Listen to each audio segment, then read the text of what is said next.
नमस्कार दोस्तों।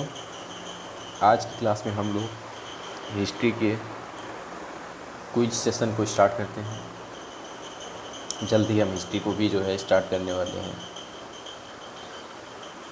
तो हम लोग बिना देरी के किए हुए स्टार्ट करते हैं।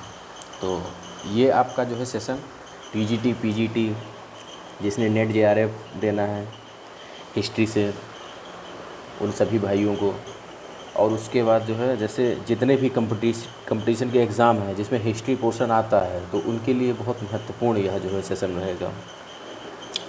तो हम लोग स्टार्ट करते हैं। पहला देखते हैं क्वेश्चन, निम्न में से कौन प्रार्थना समाज से संबंधित नहीं था। देखिए इसमें सीधी सी बात दिया है कि इसमें संबंधित नहीं था, कौन नहीं था। तो इसमें चौथा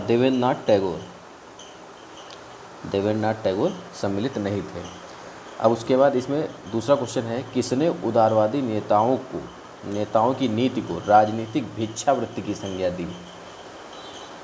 जैसे देखिए, किसने उदारवादी नेताओं को, अब ये ध्यान रखना, जब उदारवादी नेताओं को ये भिक्षावृत्ति की संज्ञा देंगे तो कोई ना कोई नरक मतलब जैसे एक हिस्ट्री में ये ध्यान रखना कि जब नेशनल मूवमेंट स्टार्ट होगा तो उस पर दो प्रकार की, जैसे कांग्रेस 28 दिसंबर 1885 को स्थापित होगी, जो कि 72 प्रतिनिधि पहले सभा में, यानी पहले अध्यक्ष व्योमेश चंद्र बनर्जी रहे, और उसके बाद इसकी पहले अध्यक्षता होगी, 72 प्रतिनिधि भाग लेंगे, और यह गोकुलदास तेजपाल संस्कृत पाठशाला में पहली सभा आयोजित होगी।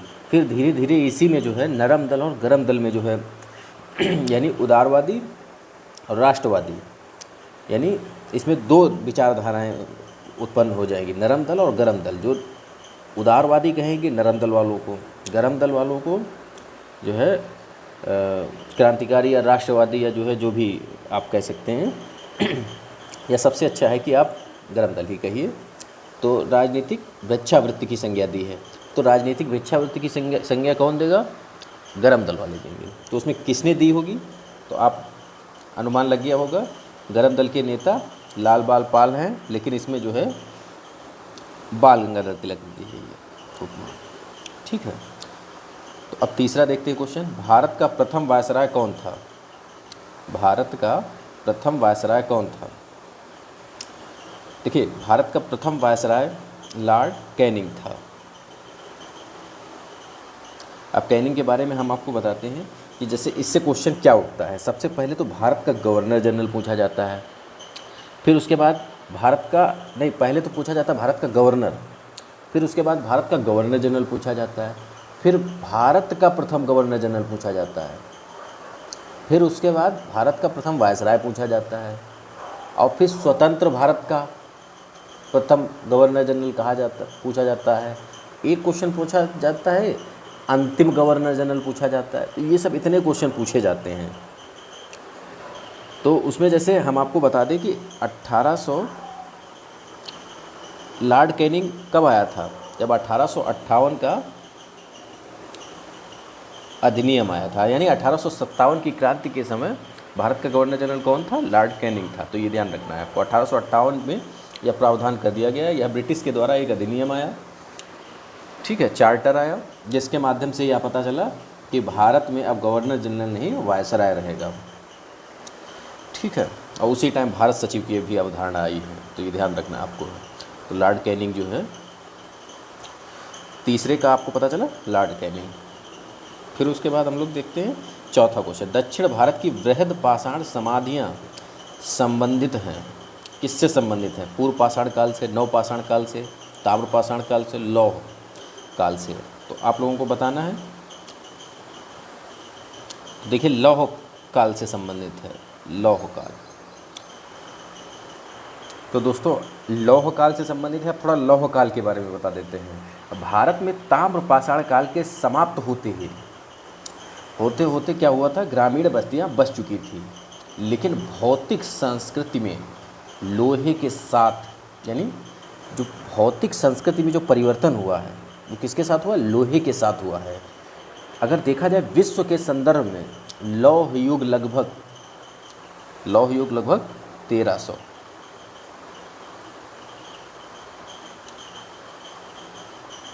1300 ईसा पूर्व, ठीक है, में आरंभ हुआ था। भारत में लौह युग के साक्ष्य देखिए 1000, ये ध्यान रखना, 1000 ईसा पूर्व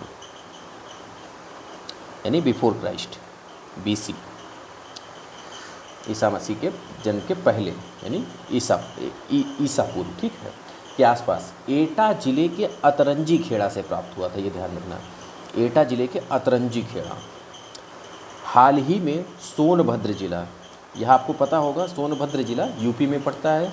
यूपी में डिस्ट्रिक्ट की संख्या 75 है, उसी में से एक डिस्ट्रिक्ट क्या नाम है, सोनभद्र। तो ये ध्यान रखना, यूपी का जिला है। सोनभद्र जिले में राजा नल के टीले और स्थलों की खुदाई से पता चला कि उसके निकटवर्ती क्षेत्र प्राचीन काशी और आज के वाराणसी जिले में लौह का इस्तेमाल कब हुआ था, 1500 BC में होता था। इस प्रकार नई NCERT के शोधों ने लोहे की प्राचीनता को 500 वर्ष और पहले अर्थात 1500 ईसा पूर्व कर दिया गया। तो ये ध्यान रखना है आपको। तो ये लोहे से संबंधित हमने आपको जो है कुछ फैक्ट्स या कुछ तथ्य हमने आपके सामने प्रस्तुत किए। अब 5वां क्वेश्चन देखते हैं हम लोग। 5वें क्वेश्चन में किसने राष्ट्र को चतुर्मुखी कार्यक्रम बहिष्कार, किसने राष्ट्र को चतुर्मुखी कार्यक्रम बहिष्कार, स्वदेशी, स्वराज और राष्ट्रीय शिक्षा दिया? देखिए किसने दिया ये स्वदेशी, स्वराज, राष्ट्रीय शिक्षा, ये सब जो है बाल गंगाधर तिलक ने दिया, ठीक है। तो हम लोगों का नेक्स्ट क्वेश्चन रहेगा, पूर्व पाषाणकालीन मानव का मुख्य धंधा था। ये ध्यान रखना, पूर्व पाषाणकालीन मानव का मुख्य धंधा क्या होगा? देखिए खेती का जो है वैसे सिस्टमैटिक तरीके से जो खेती होगी वो नवपाषाण काल में होगी, लेकिन मीज़ोलिथिक यानी मध्यकाल में, ये ध्यान रखना, मध्यकाल में शिकार एवं कृषि एवं पशुपालन का युग कहा जाता है उसको है। तो ये ध्यान रखना कि जैसे मध्यकाल में जब स्टार्ट होगा, समझ लीजिए एक प्रकार से अगर अमूमन जो है हम दृष्टिकोण ले तो कृषि स्टार्ट हो गई है मान लीजिए, ठीक है, लेकिन मुख्य फसलों का जो है ध्यान रखना, जैसे गेहूँ, जौ, बाजरा, ये सब जो है आपका स्टार्ट होगा नवपाषाण काल में, ठीक है। तो लेकिन अब जैसे जब मध्य पाषाण काल में है तो आपको ये पता चला कि मध्य पाषाण काल में, अब ये पूर्व पाषाण काल की बात कर रहा है, तो सीधी सी बात है पशुपालन नहीं होगा, पशुपालन नहीं होगा, और उसके बाद क्या नहीं होगा, कृषि भी नहीं होगी, ठीक है। अब उसके बाद इसमें क्या महत्वपूर्ण मुख्य धंधा होगा? शिकार खेलना।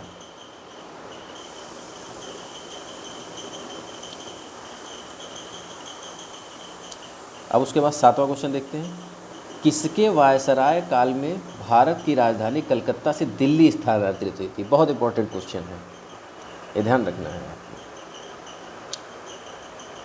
लॉर्ड हार्डिंग्स के काल में, ये ध्यान रखना है, लॉर्ड हार्डिंग्स। अब इसमें देख एक चीज़ और ध्यान रखना, एक लॉर्ड हार्डिंग आएगा 1845 में, ये ध्यान रखना, 1845 में वो लॉर्ड हार्डिंग्स होगा। इसमें देखिए लॉर्ड, इसमें आप जो है थोड़ा लगा लीजिए, लॉर्ड हार्डिंग्स द्वितीय, ये द्वितीय था इसमें जो है, ये कब स्थानांतरित हुई थी?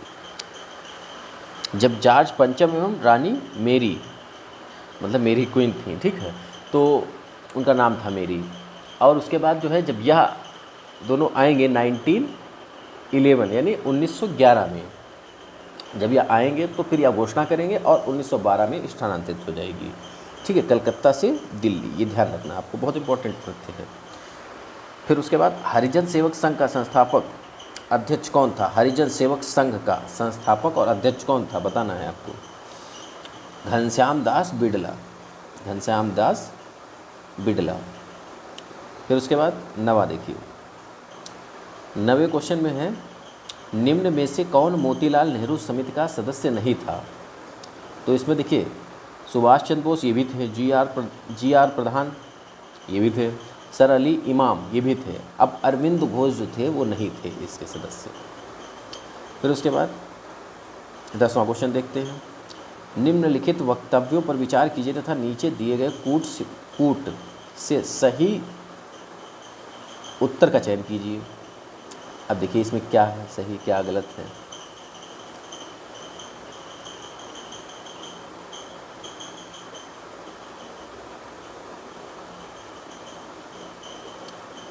देखिए अब यहाँ से हम लोग पढ़ते हैं, हिंद यवन राजा भारतीय संस्कृति के प्रभाव में आ रहे थे। बिल्कुल बात सही है, हिंद यवन जो राजा थे भारतीय संस्कृति के प्रभाव में बिल्कुल आ रहे थे, तो ये सही है। फिर उसके बाद कारण देखते हैं, इसमें होता क्या है। जैसे कथन और कारण में क्या होता है कि जैसे मान लो एक चयन कथन दे दिया गया, फिर उसमें जो बताया गया, जैसे ये बता दिया कि हिंद यवन राजा भारतीय संस्कृति के प्रभाव में आ रहे थे। अब दूसरा देखते हैं, अब ये कारण क्या है। अगाथोक्लीज के कुछ सिक्कों पर वासुदेव और बलराम की आकृतियां अंकित है। तो अब देखिए इसमें क्या ए से इसका कोई संबंध है, नहीं है। यदि देखिए अब इसमें देखो क्या है, ये भी है सही, वैसे आर भी सही है। अब देखो ए और आर दोनों सही हैं तथा ए की सही व्याख्या आर कर रहा है। क्या व्याख्या कर रहा है, ये तो दोनों डिफरेंट हैं, हालांकि दोनों सही लेकिन डिफरेंट हैं, तो गलत हो गया। फिर ए और आर दोनों सही हैं,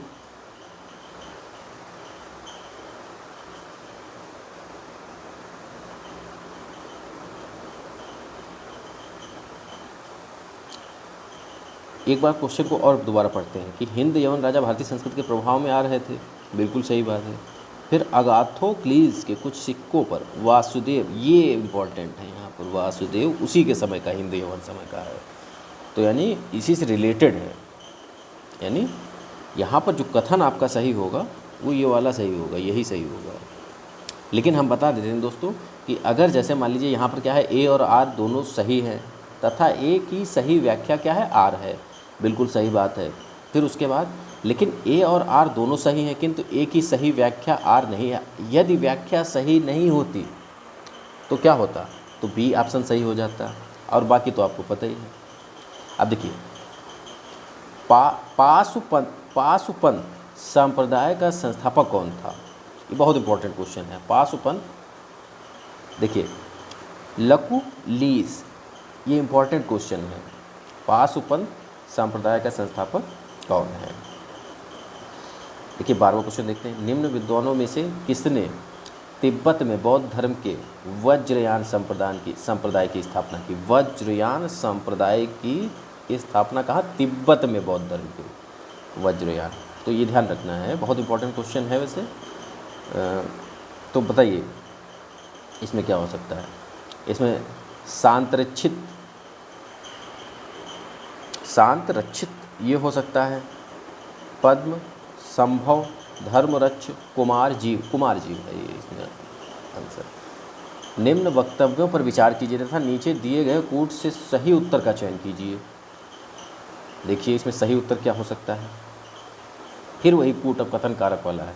अब कथन इसमें क्या है, हड़प्पीय यानी हड़प्पाई धर्म के एक लक्षण के रूप में मातृ देवी की पूजा हड़प्पा संस्कृत के सभी प्रमुख नगरों में प्रचलित थी। तो देखिए, तो इसमें देखिए एक बार फिर से हम पढ़ देते हैं, हड़प्पाई धर्म के एक लक्षण के रूप में मातृ देवी की पूजा हड़प्पा संस्कृत के सभी प्रमुख नगरों में प्रचलित थी। नहीं, ये गलत है, सभी नगरों में नहीं प्रचलित थी। देखिए ये गलत है आपका, यानी ये गलत हुआ। अब कारण देखिए आर क्या है, हड़प्पा और मोहनजोदड़ो से पक्की मिट्टी की स्त्री आकृतियाँ, यानी हड़प्पा और मोहनजोदड़ो से पक्की हुई मिट्टी की स्त्री आकृतियाँ बड़ी संख्या में प्राप्त हुई हैं। बिल्कुल बात सही है, यहाँ पर ये सही है। फिर उसके बाद हड़प्पा और मोहनजोदड़ो में पाई गई हैं यहाँ पर। तो अब देखते हैं 13वें में क्या है। ए आर दोनों से गलत है, ये भी गलत है, ए सही, ये सही है आपका, तो आपका ये वाला ऑप्शन सही है। अब देखिए राजसूय से संबंधित अनुष्ठानों का वर्णन। देखिए अब यहाँ पर हम आपको बताते हैं कि वेदों के बारे में थोड़ी चर्चा कर देते हैं। देखिए इसमें जो है कौन सा ऑप्शन होगा, राजसूय से संबंधित अनुष्ठानों का। अब राजसूय है क्या, ये एक यज्ञ होता था, राजसूय यज्ञ होता था। तो ठीक है, यज्ञों से संबंधित जितने भी कर्मकांड हैं, यानी यज्ञों से जितने भी कर्मकांड हैं वह जो है यजुर्वेद में मिलेंगे। यानी इसीलिए यह एक कर्मकांडीय वेद भी कहा जाता है। देखिए यजुर्वेद को कहा जाता है। इसकी देखिए यजुर्वेद की 2 शाखाएं हैं, ये भी आप जो है यहीं पर समझ लीजिए, एक शुक्ल यजुर्वेद और कृष्ण यजुर्वेद, ठीक है। और जो शतपथ ब्राह्मण ग्रंथ है जो बहुत इंपॉर्टेंट है, ठीक है, वो यजुर्वेद का केवल एकमात्र ब्राह्मण ग्रंथ है, वो शुक्ल यजुर्वेद की शाखा है, ये ध्यान रखें। शुक्ल यजुर्वेद में मिलता है हम लोगों को शतपथ ब्राह्मण के ग्रंथ के बारे में जानने के लिए, ठीक है। और शतपथ ब्राह्मण सबसे प्राचीन तथा सबसे बड़ा ब्राह्मण ग्रंथ माना गया जाता है। इससे क्वेश्चन भी पूछा जाता है, सबसे बड़ा ब्राह्मण ग्रंथ बताइए आप, तो उसमें शतपथ ब्राह्मण ग्रंथ आ जाता है। फिर उसके बाद जो है जैसे ये तो हो गया शुक्ल यजुर्वेद की एक मतलब जो है शाखा। अब फिर उसके बाद कृष्ण यजुर्वेद जो हमने बताई यजुर्वेद की एक शाखा है, तो कृष्ण यजुर्वेद का भी एक ब्राह्मण ग्रंथ है जिसका नाम तैत्तिरीय ब्राह्मण ग्रंथ है। अब ये दोनों देखिए, शतपथ ब्राह्मण ग्रंथ और तैत्तिरीय ब्राह्मण ग्रंथ, ये दोनों किसके ब्राह्मण ग्रंथ हैं, यजुर्वेद के, आप ध्यान रखना, ठीक है। और यजुर्वेद की शाखा शुक्ल यजुर्वेद और कृष्ण यजुर्वेद है, ठीक है। तो इससे आपको पता चला। और बाकी तो हम जो है बताएंगे जब आपको पढ़ाएंगे यजुर्वेद, मतलब जैसे वेदों के बारे में जब बताएंगे, मतलब हाँ बिल्कुल, जैसे ऋग्वेद, सामवेद, यजुर्वेद, अथर्ववेद, ये चारों वेदों के बारे में जब बताएंगे तो हम आपको विस्तृत जानकारी देंगे इसके बारे में, ठीक है। अब जैसे इसी का जो है थोड़ा और बता देते हैं कि यजुर्वेद के आरण्यक भी होते हैं। जैसे आरण्यक अभी आपको नहीं समझ में आएगा कि आरण्यक क्या है क्या नहीं है, तो हम लोग उसी पर चर्चा करेंगे जब टॉपिक आएगा। तो इसमें आपको जो है क्या होगा, यजुर्वेद, ठीक है। अब उसके बाद हम लोग 15वां क्वेश्चन देखते हैं। 15वें क्वेश्चन में क्या है, निम्न वैदिक देवताओं में से कौन अवेस्ता के देवता अहुर मजदा से सादृश्य रखता है। अहुर मजदा, अब देखिए इसमें क्या हो सकता है, इंद्र तो जो है नहीं, फिर रुद्र, विष्णु ये नहीं है, कौन है, वरुण है। देखिए जो अवेस्ता है इसको पूरा कहा जाता है जेंद अवेस्ता, ठीक है। यह देखिए ईरानी भाषा में लिखित जेंद अवेस्ता है, ठीक है। ईरानी मतलब यानी ईरान का है, ये ध्यान रखना, ठीक है। और इसी की जो है तुलना की गई है, ध्यान रखना, ऋग्वेद की तुलना ईरानी भाषा में लिखित जेंद अवेस्ता की जाती है। जैसे इसमें जो है तुलना की जाती है जेंद अवेस्ता से ऋग्वेद की, ठीक है। तो ये आपको ध्यान रखना है, इसमें वरुण है, ध्यान रखना ऑप्शन। फिर उसके बाद ऋग्वेद का सर्वाधिक लोकप्रिय छंद कौन सा है, ये सब आपको पता चलेगा जब वेद पढ़ेंगे, तो उसमें सब पता चल जाएगा आपको कि क्या है क्या नहीं है, ठीक है। अभी तो आप जो है शॉर्ट में ऐसे पढ़ते चलें क्योंकि MCQs करा रहे हैं, तो फिर उसी के आधार पर थोड़ा चलते हैं। तो इसमें देखें ऋग्वेद का सर्वाधिक लोकप्रिय छंद कौन सा है, जगति, ठीक है। दिल्ली के निम्न सुल्तानों में से किसने आगरा नगर की स्थापना की, तो आगरा नगर की स्थापना बताइए किसने की, बहुत इंपॉर्टेंट, सिकंदर लोदी 1504। एक बार देख लेना 1504 हो या 5 हो, 1504 होगा वैसे पता है। 1504 में जो है सिकंदर लोदी ने आगरा नगर की स्थापना की थी। अब उसके बाद देखते हैं 18वां क्वेश्चन, सूफियों के किस संप्रदाय अथवा सिलसिले से शेख बहाउद्दीन जकरिया संबद्ध थे। तो ये देखिए इसमें किससे, चिश्तिया संप्रदाय से संबंधित नहीं थे, कादरी ये भी नहीं, नक्शबंदी नहीं, सोहरावर्दी ये है, सोहरावर्दी से संबंधित थे, ठीक है। उसके बाद देखते हैं 9वां क्वेश्चन, 19वां क्वेश्चन, अलम खाना किस कारखाने से संबंधित था, बहुत इंपॉर्टेंट क्वेश्चन ये है, इसमें लिख देते हैं इंपॉर्टेंट क्वेश्चन है। अलम खाना किस कारखाने से संबंधित था बताइए, ये था पताकाओं से संबंधित था। फिर उसके बाद निम्न में से कौन सा इतिहासकार मंगोलों द्वारा बंदी बनाया गया था, अमीर खुसरो को बंदी बनाया गया था, ध्यान रखना। हड़प्पा कालीन ताम्र रथ प्राप्त हुआ था, बताइए, कुणाल से, राखीगढ़ी से, बनवाली से, दायमाबाद से, तो दायमाबाद इसमें जो है हड़प्पा कालीन ताम्र रथ यानी तांबे का रथ है, ध्यान रखना है। निम्न में से क्या हड़प्पा वासियों को ज्ञात नहीं था? देखिए क्या ज्ञात नहीं था, तो ये भी देखते हैं। कूपों का निर्माण ज्ञात था, बिल्कुल ज्ञात था। नालियों का निर्माण बिल्कुल ज्ञात था, नालियों का निर्माण, क्योंकि उन्होंने सबसे बेस्ट व्यवस्था रख कर रखी थी हड़प्पा वासियों ने, यानी सिंधु सभ्यता वासियों ने, कि जो है जैसे वहाँ की जो नाली प्रणाली थी, मतलब नाली वगैरह जो बनी थी वो ग्रिड प्रणाली के आधार पर बनी थी। ग्रिड प्रणाली का मतलब एक दूसरे को 90 डिग्री के कोण पर काटती थी बाकायदा, और कवर्ड नालियाँ थीं, एकदम बेस्ट व्यवस्था थी, बढ़िया एकदम। तो ये भी है। अब स्तंभों का निर्माण ये भी कराया था, स्तंभों का निर्माण भी करवाया था। मेहराबों का निर्माण नहीं कराया था, ये ध्यान रखना, मेहराबों का निर्माण। फिर उसके बाद राख के टीले किस क्षेत्र की नवपाषाणिक संस्कृति से संबंधित है? राख के टीले किस क्षेत्र के नवपाषाणिक संस्कृति से संबंधित है? तो देखिए ये दक्षिण भारत, नवपाषाणिक संस्कृति से संबंधित है, दक्षिण भारत की। सिहावल एक पूरा स्थल है, देखिए सिहावल एक पूरा स्थल है, इसका ऑप्शन क्या सही होगा? निम्न पूर्व पाषाण संस्कृति का, ठीक है। मानव समाधानों में कुत्ते दफनाए गए थे, बहुत इंपॉर्टेंट क्वेश्चन है ये आपका, आता भी कई बार है, ठीक है। इसमें देखिए बुरजाहोम, ये कहाँ पड़ता है? आधुनिक कश्मीर, यानी कश्मीर में पड़ता है बुरजाहोम, ठीक है। बुरजाहोम में आधुनिक मानव के साथ कुत्ते को दफनाए जाने के साक्ष्य मिलते हैं, मानव के साथ कुत्ते को दफनाए जाने के साक्ष्य, ये ध्यान रखना है आपको। बुरजाहोम। निम्न स्थलों में से किस एक में भारत के प्रागैतिहासिक मानव का प्राचीनतम जीवांश मिला है? तो किस में मिला है? हथनोरा में मिला है, हथनोरा, ठीक है, हथनोरा। अब उसके बाद अरब लेखकों के अनुसार किस राजवंश की स्त्रियां अपने चेहरे पर्दे में नहीं ढकती थीं? बहुत इंपॉर्टेंट क्वेश्चन है, हालांकि फैक्चुअल है, फैक्ट्स हैं सब टोटल। तो ये देखिए इसमें क्या होगा? राष्ट्रकूट। फायहान के यात्रा विवरण का नाम है, देखिए फायहान जो है उसके यात्रा विवरण का नाम फोक्यो की में मिलता है, ठीक है। लेकिन देखिए फायहान एक होता है हेनसोंग, ये किसके दरबार में या किस समय आए थे? ये सब चीनी यात्री हैं, ठीक है।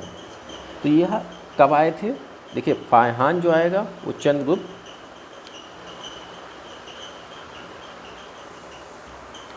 द्वितीय के काल में आएगा, ठीक है। चंद्रगुप्त द्वितीय को ही विक्रमादित्य का नाम दिया जाता है, ठीक है। और उसके बाद जो है चंद्रगुप्त द्वितीय, अब देखिए इसने क्या किया? फायहान ने जो है क्या किया है, यह एक चीनी यात्री था और चंद्रगुप्त द्वितीय के दरबार में आया था, ठीक है, ये ध्यान रखना आपको। और जो हेनसोंग आया था, हेनसोंग से रखेंगे हर्षवर्धन, या हर्षवर्धन के काल में आएगा, ठीक है। हेनसोंग, हर्षवर्धन, फायहान, चंद्रगुप्त द्वितीय। चंद्रगुप्त द्वितीय यानी चंद्रगुप्त विक्रमादित्य, ठीक है, इसी को विक्रमादित्य कहा जाता है, द्वितीय को, ये ध्यान रखना। जिसके दरबार में कितने थे विद्वान थे? 9 विद्वान थे, जिस प्रकार से अकबर के दरबार में थे, ठीक है, ध्यान रखना। तो अब नेक्स्ट क्वेश्चन देखते हैं। पल्लव काल में बलय्यम कुट्टे, पल्लव काल में बलय्यम कुट्टे नाम है किसका है? बताइए ये नाम किसका है?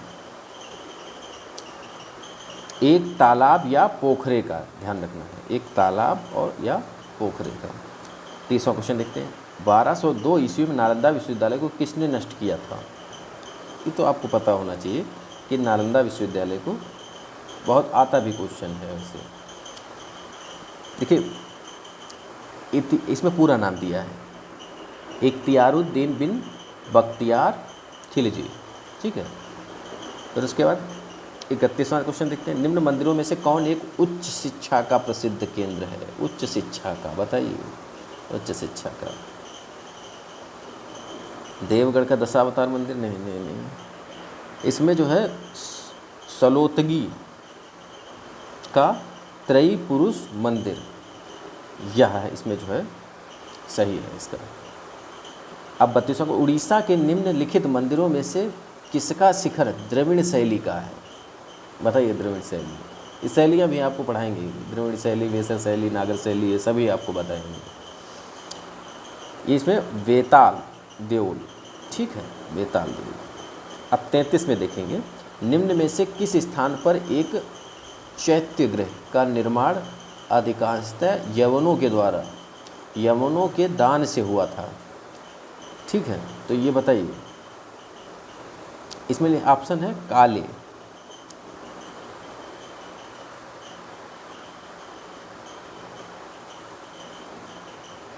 सूची 1 और सूची 2 से सुमेलित कीजिए तथा सूचियों के नीचे दिए गए कोड का उपयोग कर, देखिए अब इसमें क्या है, सूची को आप जो है मिलाइए।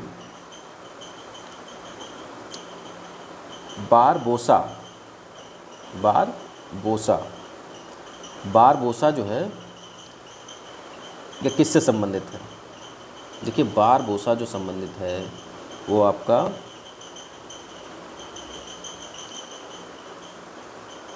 हम मैचिंग कर देते हैं, बारबोसा संबंधित है आपका पुर्तगालियों से, ठीक है। निकोलो कोंटी कहा जाता है, निकोलो कोंटी, ठीक है, तो यह संबंधित है इटालियन यानी या इटली से, ठीक है। अब उसके बाद जो है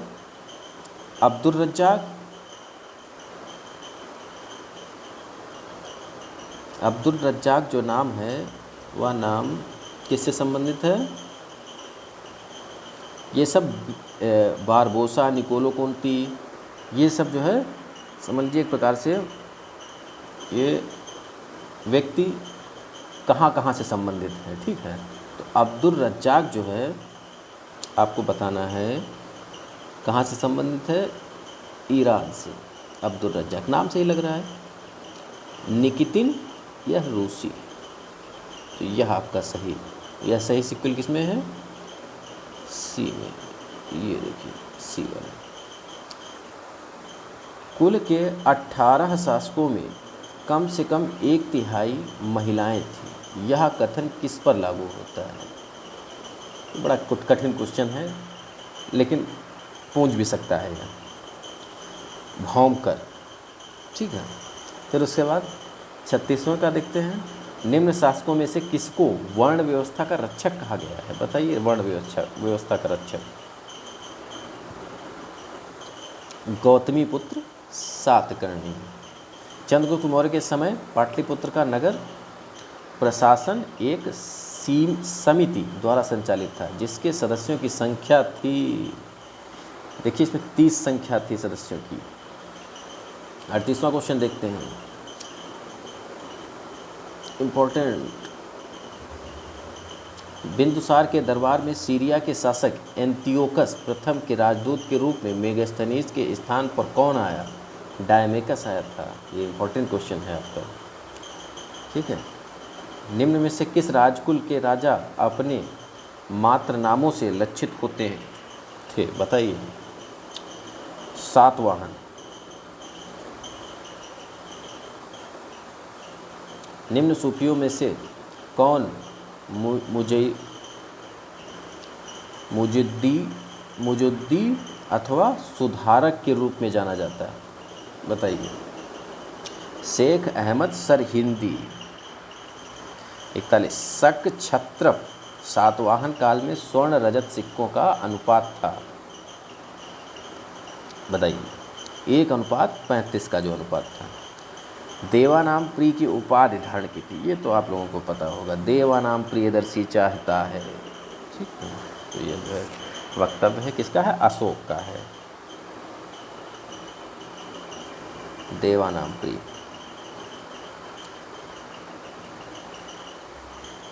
ठीक है। अच्छा, इसमें और भी है कि इसमें किन किन को जो है कहा गया है, तो इसमें दशरथ को भी देवानाम कहा गया है, तो ये वाला ऑप्शन सही हो जाएगा आपका।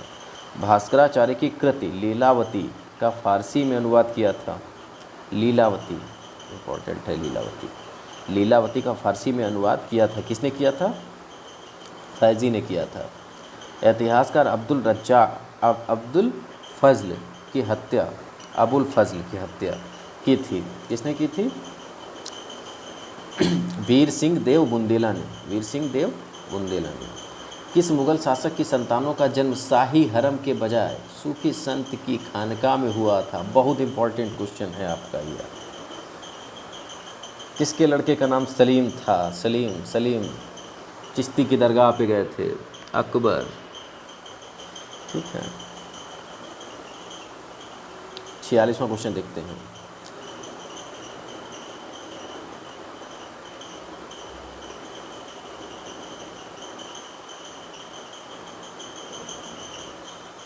तो देखते हैं इसमें सूची को बनाइए, सम्मिलित कीजिए। जैसे बाबर है, बाबर की जामा मस्जिद है, बिल्कुल ये सही है, बाबर की जामा मस्जिद। फिर उसके बाद हुमायूं, दीन पनाह, बिल्कुल सही है। अकबर, जहांगीरी महल, बिल्कुल सही है। जहांगीर अकबर का मकबरा। देखिए अकबर जो है जहांगीरी महल बनवाए थे, ध्यान रखना है। उसके बाद ऑप्शन कौन सा सही हुआ? ये वाला सही हुआ।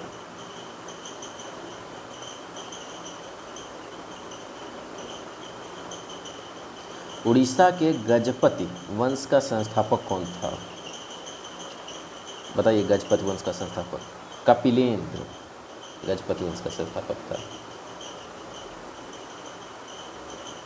इतिहासकार जियाउद्दीन बर्नी के अनुसार दिल्ली का आदर्श सुल्तान था फिरोज शाह तुगलक। ठीक है, फिरोज शाह तुगलक था। उस जैन संत का क्या नाम था जिसके साथ मोहम्मद बिन तुगलक ने विचार विमर्श किया था?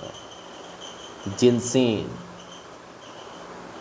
50वां क्वेश्चन देखते हैं। दीन इलाही अकबर की मूर्खता का स्मारक था, बुद्धिमत्ता का नहीं। इस कथन का किसका कथन है?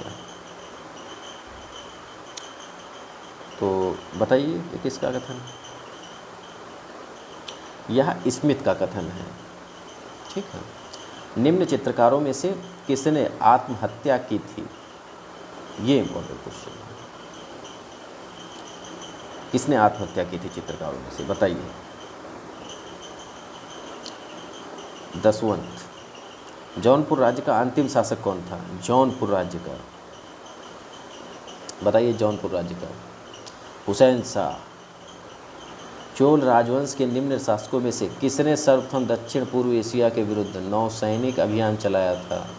बताइए नौसैनिक अभियान किसने चलाया था? राजेंद्र प्रथा ने। राजेंद्र प्रथा यहाँ पे दिया है प्रथम। राजेंद्र प्रथम गंगई कोण चोलपुरम की उपाधि धारण की थी, ध्यान रखना राजेंद्र प्रथम ने। और इनकी स्टोरी हम लोग जो है चोल राजवंश में समझेंगे। 54 देखते हैं क्वेश्चन। तिरुवाचक जिसका तमिल धार्मिक साहित्य में उपनिषदों जैसा स्थान है में किसकी रचनाएं संग्रहित हैं? बताइए किसकी रचनाएं संग्रहित हैं?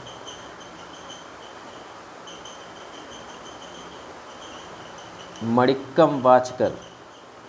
ठीक है, मणिक्कम वाचकर। निम्न में से कौन एक स्त्री अलवार संत है? बहुत इंपॉर्टेंट क्वेश्चन है, अलवार संत। ठीक है, आंडाल। 56वां क्वेश्चन देखेंगे। न्यूटन के सिद्धांत से बहुत पहले किसने गुरुत्वाकर्षण के सिद्धांत को घोषित किया था? ये भी इंपॉर्टेंट बहुत क्वेश्चन है। ये गुप्त के जो है, जो गुप्त काल है उसी के टाइम की ये जो है बात है। तो बताइए आप लोग। ब्रह्मगुप्त। निम्न में से कौन सा युग्म सही सुमेलित नहीं है? देखिए कौन सा सही सुमेलित नहीं है, बताइए। महमूद गजनवी अलबरूनी के दरबार, बिल्कुल सही है। महमूद गजनवी किसके साथ में आया था? अलबरूनी के साथ में, मतलब महमूद गजनवी नहीं, अलबरूनी महमूद गजनवी के साथ आया था। और मार्को पोलो किसके साथ आया था? मोहम्मद बिन तुगलक। ये गलत है, यहीं पर यही गलत है।